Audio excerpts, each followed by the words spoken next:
el registro del proyecto y también en la ejecución del mismo.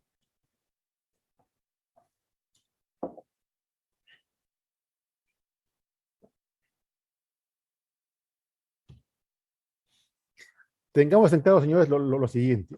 Es diferente ser constructor que ser inmobiliario. Como ya les expliqué anteriormente, el negocio inmobiliario es distinto al constructor. El inmobiliario ve muchos temas, comercial, financiero, legal, ve tramitología y ve todo el conjunto. Tiene una visión mucho más completa del negocio. Un buen constructor cree que puede ser buen inmobiliario. No siempre es cierto. A veces un buen constructor puede ser un pésimo inmobiliario y viceversa. Hay un inmobiliario que quiere construir y también lo hace mal. Lo ideal sería que zapatero a tu zapato. Cada quien haga lo mejor que hace y si no conoce un tema, traiga al experto para que no tenga inconvenientes. Otra recomendación es que hay que encontrar un punto de equilibrio entre la rentabilidad y un buen entregable. Se tiene muchos casos de proyectos en el Perú y en otros países también de América que, como ven en la foto, ¿no? Un proyecto puede ser pura casita y el mínimo de área verde o el mínimo de equipamiento urbano según norma. Y hoy por hoy, este tipo de proyectos se convierten al final en ciudades dormitorio. La gente no vive ahí, va a dormir, pero están todo el día o trabajando o están fuera. Este tipo de entregable no es el mejor, no se percibe valor. Hoy por hoy, el concepto es hacer ciudad, no hacer casitas. Y ciudad implica, como les decía, tener equipamiento urbano, tener inclusive una zona comercial, una zona para educación mayor a la mínima obligatoria y que pueda ser vendible, o inclusive zona comercial que pueda ser usufructuada por el promotor mismo, le puede generar un flujo de caja mucho más interesante que vender, lotizar y hacer pura casita que al final, como les dije, esto puede quedar como una ciudad dormitorio. Identifiquen su oferta directa, con quién compiten, vean bien a la competencia, vean bien qué hay cerca, vean precios, vean calidades y vean un entregable razonable que pueda, con el que puedan competir y que puedan tener éxito en el negocio. Y como dije, la demanda también tiene que hacer algún tipo de sondeo, tiene que ver algo de información siempre para poderse lanzar a invertir. Siempre es necesario el apoyo de una entidad financiera. Es mejor tener una línea de capital de trabajo y no usarla o no necesitarla que requerirla después y no tenerla. No podemos depender únicamente de desembolsos de bonos de ahorros o de ventas. Depender 100% de ventas es mucho riesgo. Hay varios casos de emprendimientos que empezaron así y terminaron mal. De ahí que siempre hay que tener buena relación con las entidades financieras y tener buena referencia en el sistema financiero para que puedan ser bien evaluados y puedan tener oportunidad de trabajar. Otra recomendación, consideren por favor todos los costos, todos los costos. Hay promotores e incluso entidades técnicas que no consideran plazos razonables en su flujo de caja. Como les dije, los plazos razonables, ustedes ya conocen los tiempos de tramitología dentro de mi vivienda y dentro de municipalidades. De ahí que esos plazos son tiempos en su flujo de caja y son tiempos que les van a demandar gastos generales, van a generar gastos habitativos, van a generar costos financieros que deben ser considerados en su proyecto para que puedan tener un buen costeo y vean precios que permitan manejar ese escenario. ¿Ya? Eso es lo importante. Tenemos que considerar el plazo de generación de elegibles, el plazo de la municipalidad, el plazo del saneamiento posterior. Son plazos que van a influir en sus costos y que tienen que tenerlos en cuenta. Otro tema también importante, muchos promotores y entidades técnicas no consideran costos de postventa. La postventa es importantísima, sobre todo en grandes proyectos. Ustedes ya también lo deben conocer, o sea, siempre hay en una casa que construyan algún codo que se rompe, que se fugue el agua, alguna rajadura, algún tema de un cortocircuito, siempre hay problemas posteriores a la entrega que obligan a un servicio de postventa para reparar, corregir, ayudar. Son cosas que suceden normalmente. Es un porcentaje pequeño, pero hay que también costearlo. Hay que tener servicio de postventa y sobre todo atención al cliente para que el cliente siempre sea nuestro aliado y después no se vuelva en contra nuestra. Ganar la confianza de un cliente cuesta mucho, pero perderla cuesta más. Un gran proyecto inmobiliario, techo propio, un gran proyecto debe diseñarse contemplando que la habitación urbana pueda tener recepciones parciales. Les pongo este caso. Imaginen un proyecto de 1000 viviendas y ahí tienen etapas de 200. Se imaginan que estructuremos para trabajar por etapas de 200 y tengamos que esperar hasta la última vivienda terminada para poder independizar, para poder liberar. Imagínense el costo financiero que eso implica. Es un costo altísimo. De ahí que un promotor con experiencia lo que hace es hace el diseño y lo va dividiendo y lo va sectorizando, de modo que pueda ir haciendo liberaciones parciales y recepciones de obras parciales para que le den la recepción de obras de recepción urbana. ¿Y eso cómo lo hacemos? Los arquitectos lo saben mejor que yo, pero por lo que he visto, cada etapa es independiente en cuanto a los aportes exigibles. El aporte en cuanto a parques, educación, salud, en cada etapa puede ser exigible con la misma etapa, de ahí que pueda tranquilamente tramitarse una recepción de obras parcial, de modo que podemos independizar parcialmente, vamos avanzando y vamos liberando. Y con eso ahorramos bastante los costos financieros de la garantía, porque esto permite que podamos ir liberando garantías según vamos avanzando en el proyecto. Es un tema ahí que no está en libros, pero ya el inmobiliario lo sabe y lo usa según cómo va su proyecto. Como también les decía, mucho cuidado con las factibilidades de servicios. Hay factibilidades que no son factibilidades. La factibilidad que está condicionada a una obra pública no siempre es realmente una factibilidad inmediata. Hay que ver la obra pública, hay que ver dónde está, en qué estado está, qué se está haciendo. Inclusive puede ser que la obra esté paralizada o que esté en arbitraje. Entonces, siempre tener cuidado con las factibilidades. Si no son efectivas, hay que ir tomando eso en cuenta en el proyecto para ver cómo lo podemos enfrentar. Como también les decía, hay que contemplar usos compatibles adicionales que puedan ser vendibles y que agreguen valor al proyecto. En un gran proyecto que con pura casita puede tener una rentabilidad determinada, pero si genero una pequeña área comercial, obviamente dependiendo del área del proyecto, un área comercial que yo pueda vender o usufructuar, un área de educación que yo pueda vender o usufructuar a futuro, de repente en el largo plazo tengo un flujo de caja mejor y con mejor rentabilidad. Esto es de ver, analizar y de trabajar el tema. Recuerden que el negocio inmobiliario es el negocio del uso del suelo, no es solo el negocio de hacer casas. El uso del suelo puede ser para vivienda, puede ser para comercio, para industria, para educación, para N cosas. Un inmobiliario lo conoce bien y lo sabe utilizar en su favor según su proyecto, según su área de la que disponga. Como les decía, chequeen el tema de los requisitos de estacionamientos. Para techos propios, 1 cada 5, y eso puede ayudar mucho a optimizar el área. En el tema del registro de proyectos, ¿qué sugerimos? También hay sus sugerencias interesantes. La primera, conocer las normas. Suena risible, suena hasta obvio, pero por favor, conozcamos bien las normas de techo propio y las normas técnicas. Hay promotores, como hay entidades técnicas, que a veces traen proyectos con viviendas cuya dormitorio ilumina a un pasadizo o a la sala, y son cosas elementales que no se pueden pasar por alto, aunque tenga licencia. Igual, a veces traen un área de 24.5 metros cuadrados y la vivienda es 25. Entonces, eso no se puede dar, aunque tenga licencia.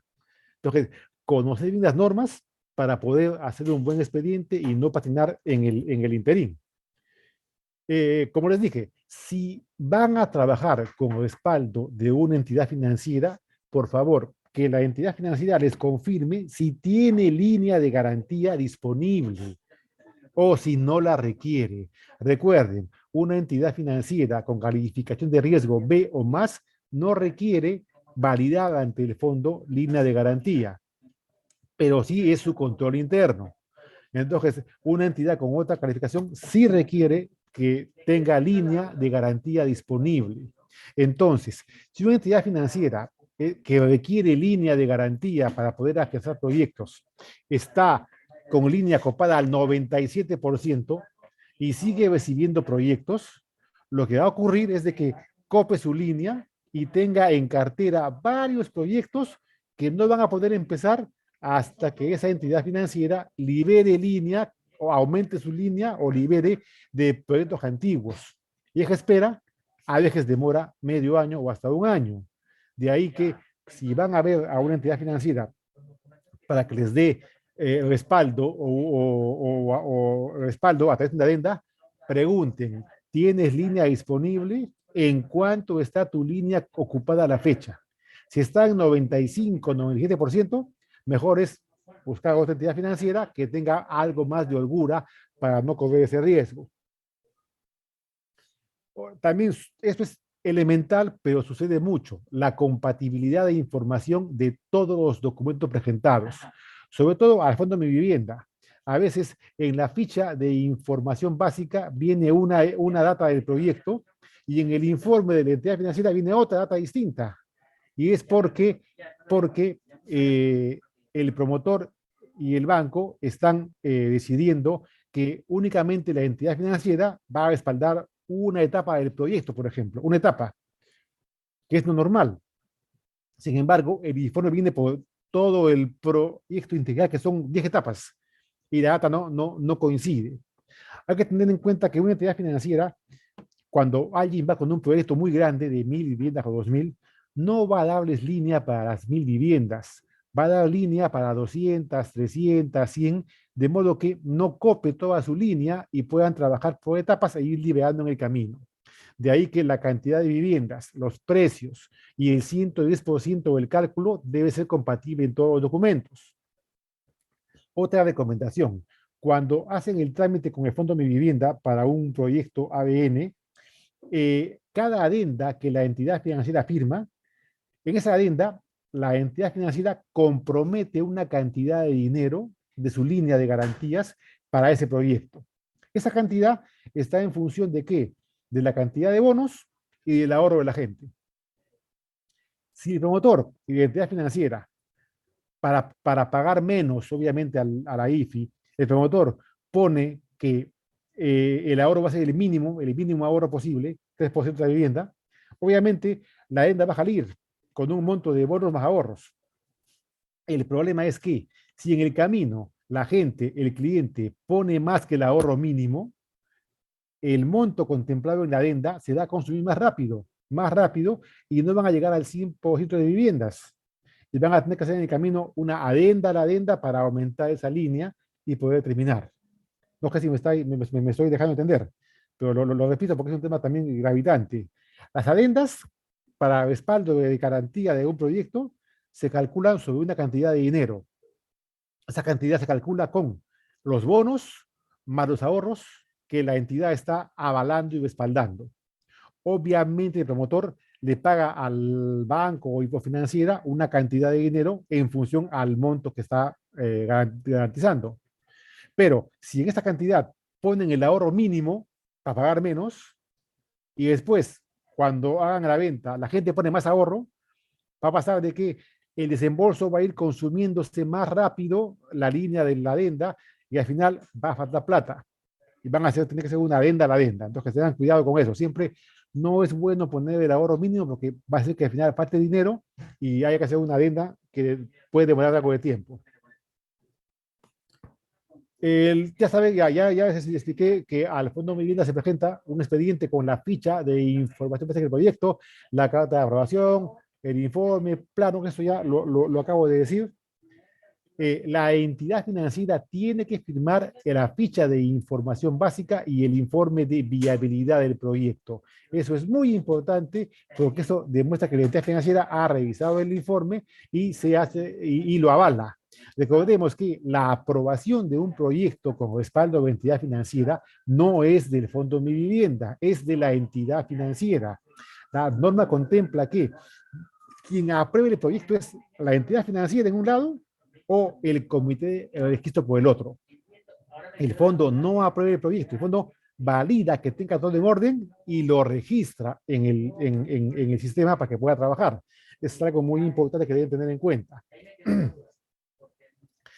Normalmente las entidades financieras, cuando hacen su informe de viabilidad, deben hacer un estudio de títulos y señalar que las viviendas afianzadas ante el Fondo de Vivienda cumplen con la normativa de derecho propio. Algunas entidades financieras obvian ese detalle y traen un informe general, muy general, que habla sobre el proyecto de rentabilidad, pero no mencionan que es un proyecto de derecho propio y que por tanto está cumpliendo con la normativa aplicable al derecho propio. Recordemos, la entidad financiera tiene que aprobar el proyecto. Eso implica que ha validado que cumple con derecho propio, cumple con normas técnicas y que cumple con sus propias políticas de riesgo y de evaluación crediticia. Y por favor, los formatos de declaración jurada de SPLAF tienen que estar completos. Ustedes ya lo saben, ya ha pasado por la tortura que hace a veces el seguimiento de Carlos Tábara, así que no requiero incidir, pero es exactamente igual con ABN. No van a librarse de actualizar permanentemente los formatos SPLAF, que es una obligación que, como les dije, de no cumplirla, puede acarrear inclusive que se cancele el código de su proyecto y estén en la mitad de la venta. De ahí que en sus documentos de ficha y registro, por favor, pongan teléfonos que respondan y correos que sean vistos. A veces ponen el correo del vendedor o del asistente o de no sé quién que nunca lo ven, nunca responden y cuando está ya en la tercera notificación para cancelar el código, recién se dan por enterados que habían sido notificados y que nunca supieron qué hacer. Pongan siempre correos, teléfonos y direcciones que respondan permanentemente y donde puedan ser ubicados de inmediato. Y si cambian de dirección, cambian de teléfono o cambian de correo, comuníquenlo de inmediato. Cualquier cambio de accionistas, de gerentes o de composición patrimonial, lo comunican con un formato SPLAF, no con una carta. La carta puede decir mucho, pero el documento oficial para comunicar cualquier cambio de accionistas o de gerentes es actualizar la ficha SPLAF respectiva. Por favor, no se olviden de eso. Ya, bueno, esto acabo de decirlo. Bueno, ya también esto ya lo estamos explicando. Los planos deben tener sellos de la municipalidad. Por favor, eso es elemental. Cualquier cambio de proyecto que requiera licencias o trámites municipales requiere que ese plano venga con un sello municipal, no el sello nada más de su arquitecto. Si van a optar por un fideicomiso, lo recomendable es esta herramienta para 250 a 300 viviendas. De ahí para arriba es rentable. Para más abajo, para un número menor, es un poquito más caro que la carta fianza, no es recomendable, pero si no tienen opción, también lo pueden usar, pero yo al menos no lo recomiendo. En ejecución, rápidamente, porque ya el tiempo no gana, ya los veo cansados. Rápido. Reitero esto, no utilizar logos del fondo o del programa sin autorización. Tramitar con anticipación protocolos COVID, las licencias, los permisos de uso de marca y todo con anticipación. Y un tema importante, hay promotores que firman contratos con empresas gestoras que supuestamente tienen experiencia en derecho propio. Y que esta empresa gestora es la que maneja su sitio autorizado, hace las preventas, las ventas, recibe dinero y es quien le maneja el proyecto. ¿Está prohibido? No. Es un tema estrictamente privado. Ustedes como promotores pueden hacer la gestión del proyecto como a ustedes mejor les parezca.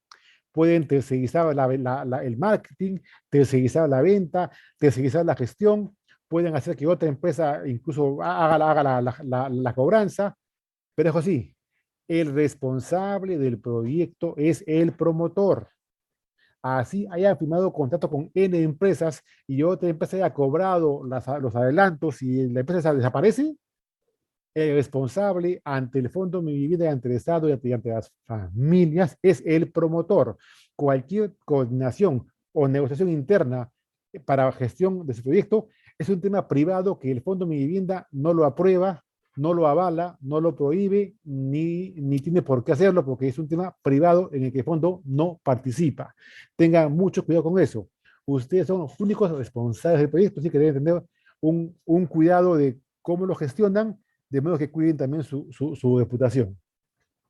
Recomendación, tener definida una estructura financiera.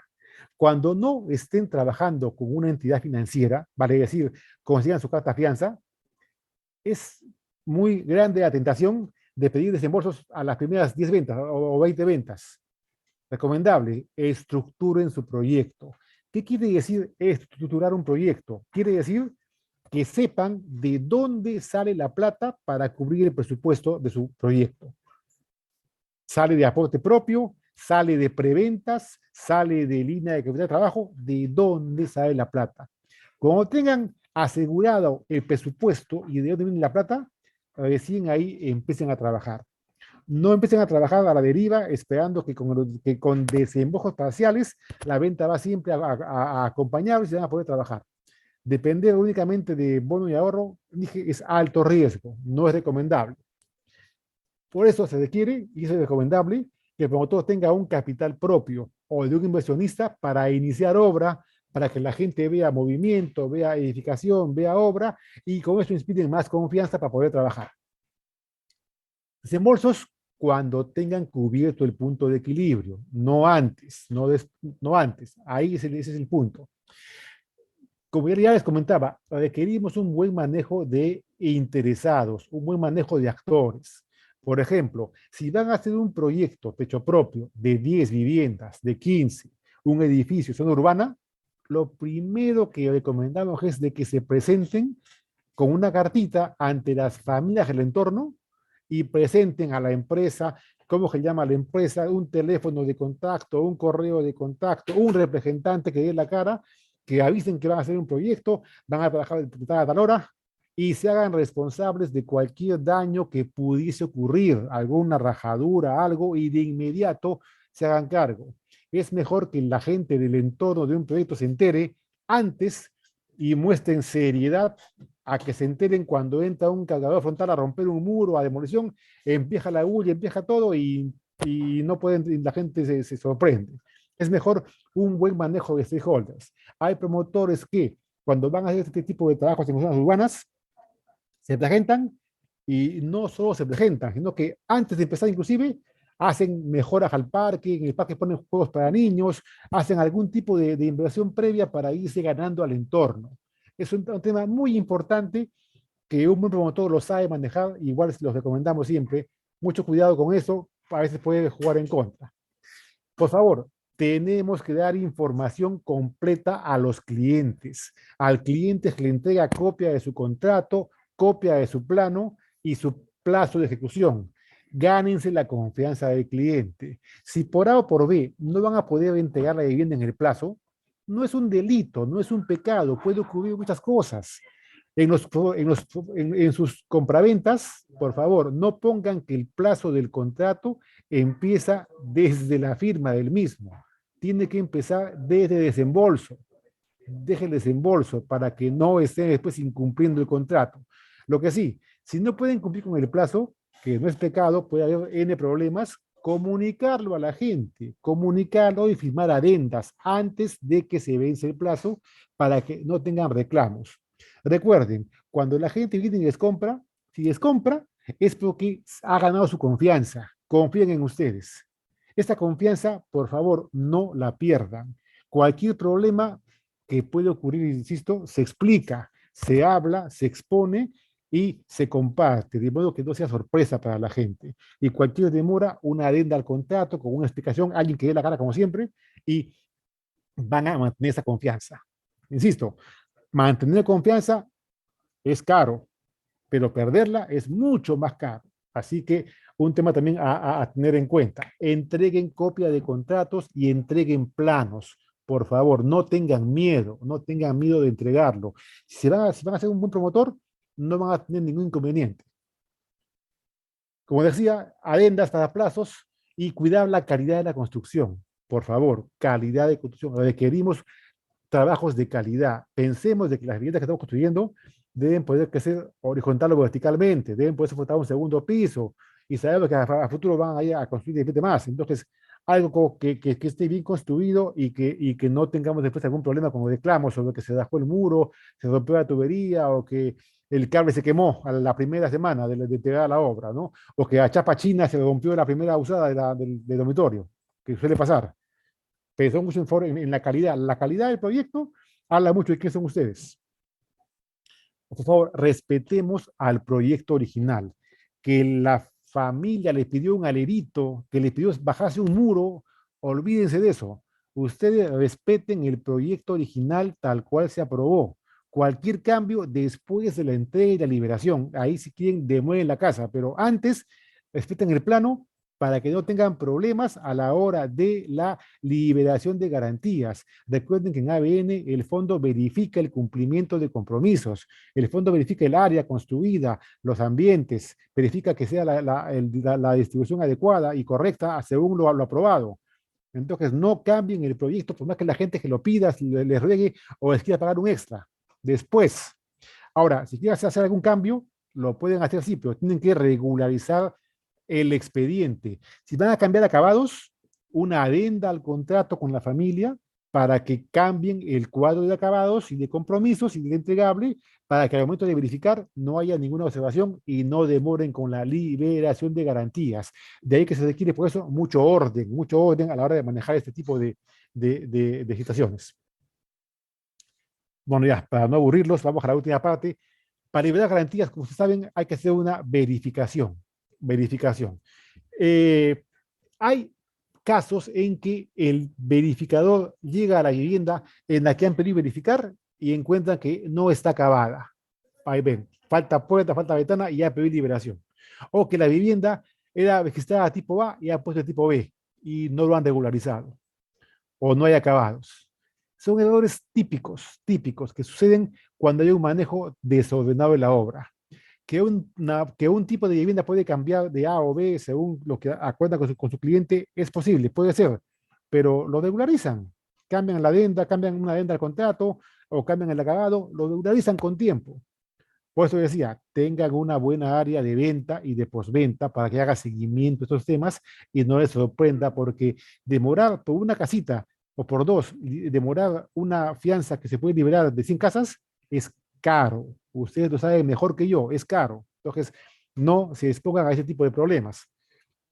Después, no cambien los compromisos. Si hay lavadero de cocina, si hay lavadero de fibra de vidrio o algo, mantengan lo que está en su expediente aprobado. No cambien sin modificar, como decía, el contrato o con una adenda. No cambien y después sorpresa, ¿no? Hay que tener un poquito de tino para eso. El lavadero de cocina, a veces no se instala, porque la gente no lo quiere. No, instálenlo. Después de la liberación, si quieren, lo retiran, pero instálenlo de modo que no haya problemas.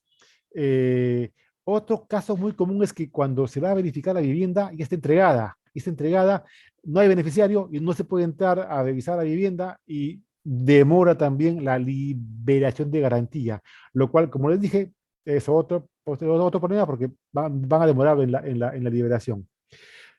Hay también algunos problemas de que algunos baños no tienen ventilación o ventilan a la casa y eso tampoco puede ser, aunque tenga licencia. O sea, eso no se puede, el fondo así no lo va a pasar porque eso va en contra del reglamento de edificaciones.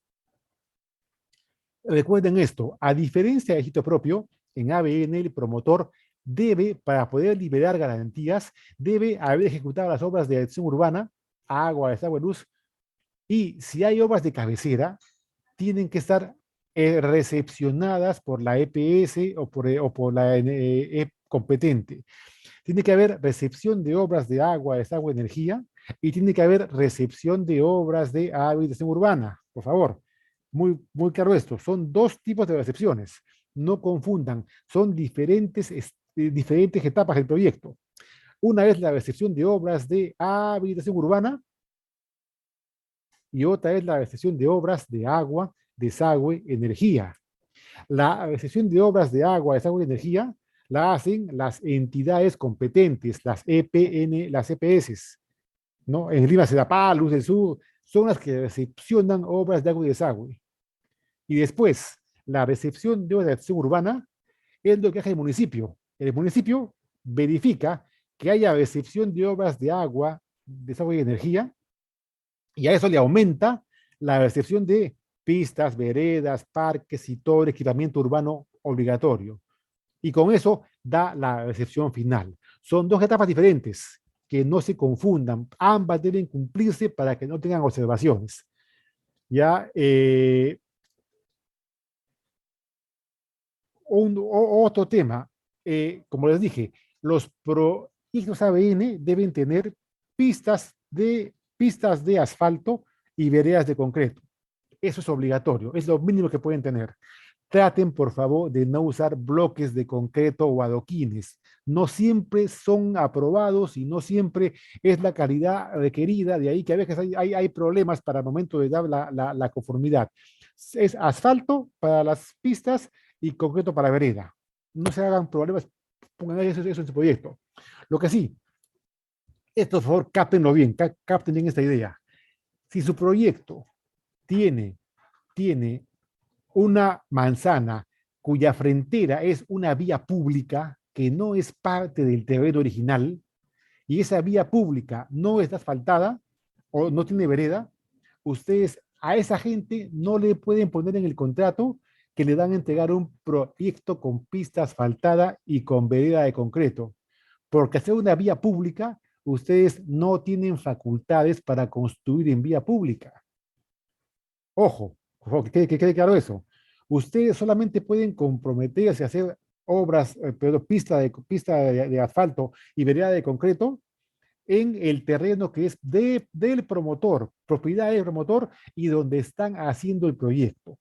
Si su proyecto tiene frontera que da a una vía pública, esa manzana o manzanas que dan a vía pública, ustedes ahí no pueden hacer ni pistas ni veredas porque no tienen facultad para entrar en área pública, solo en el área privada que es de su proyecto. Entonces, en este caso, la manzana o manzanas que dan a vía pública no le pueden poner en el contrato que van a hacerle pista y vereda porque no van a poder hacerlo, no van a poder cumplirlo y eso, una vez más, puede generarle después algún tema de incumplimiento.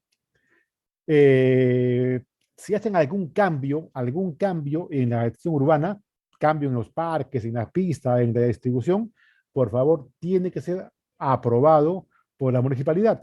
Y si el código fue dado por el comité, tienen que volver al comité para que el comité lo vuelva a aprobar.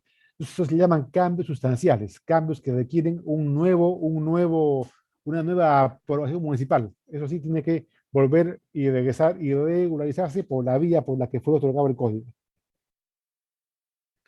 Eh, Algunos motivos de observación de códigos de proyecto, que la resolución de la dirección urbana del municipio no consigna el tipo de habilitación, A, B o C. Mínimo es C, mínimo es C. Puede ser A o B también, pero la resolución tiene que decir el tipo de habilitación que está aprobándoles. Si no lo dice, puede ser cualquiera. Y ese es el motivo que el comité lo observe. Y la entidad financiera también debería observarlo.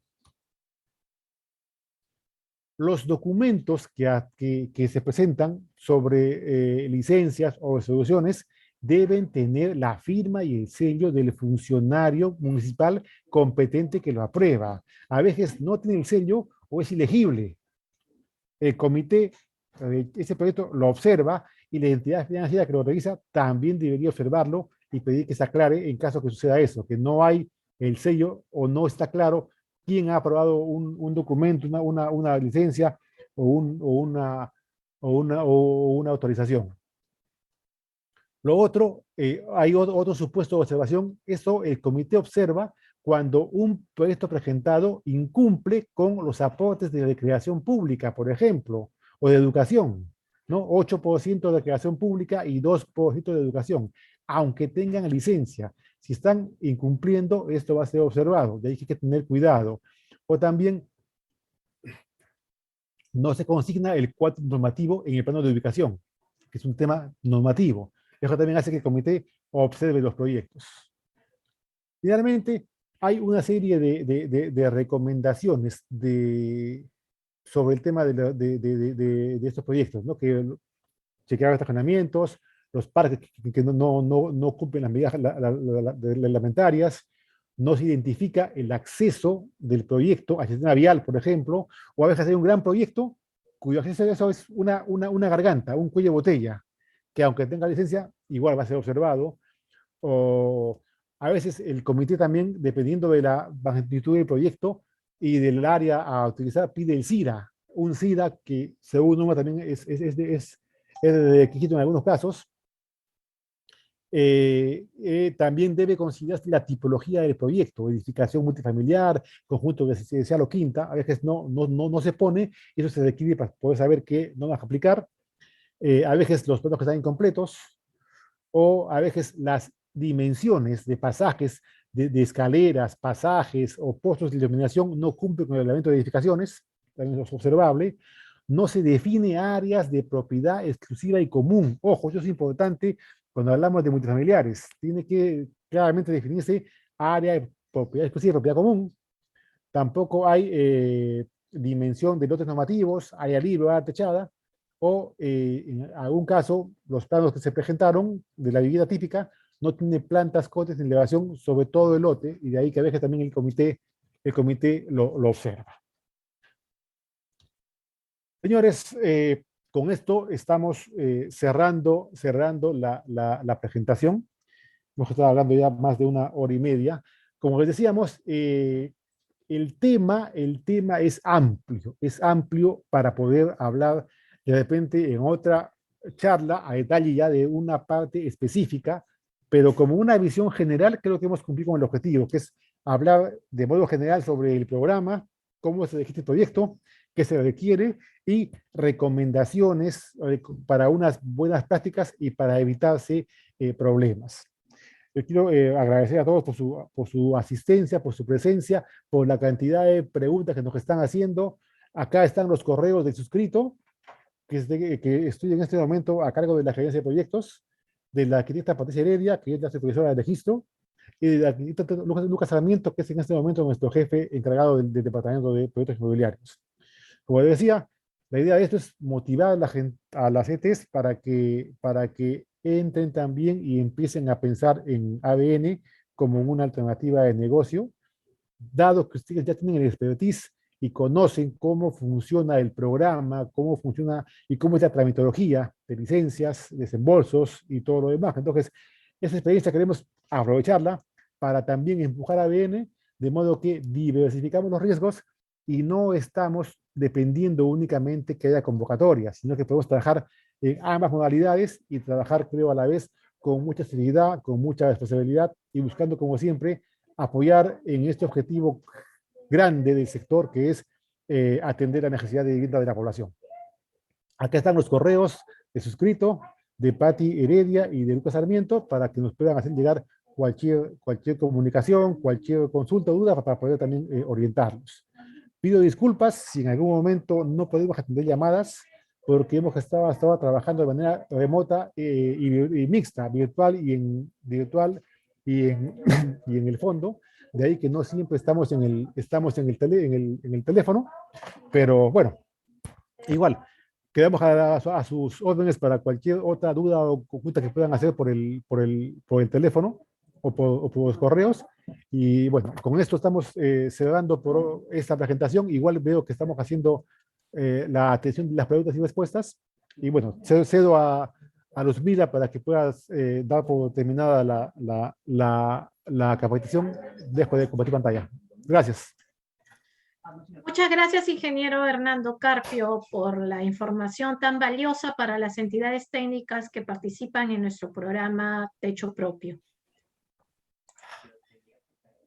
Agradecemos el día de hoy la participación del ingeniero Carlos Tábara, jefe del Departamento de Proyectos Sociales de la Gerencia de Proyectos Sociales e Inmobiliarios del Fondo Mi Vivienda, del ingeniero Hernando Carpio, que es gerente encargado de Proyectos Inmobiliarios y Sociales del Fondo Mi Vivienda, y a ustedes, a todas las entidades técnicas que han participado el día de hoy en la capacitación, registro de proyectos en la modalidad de adquisición de vivienda nueva del programa Techo Propio.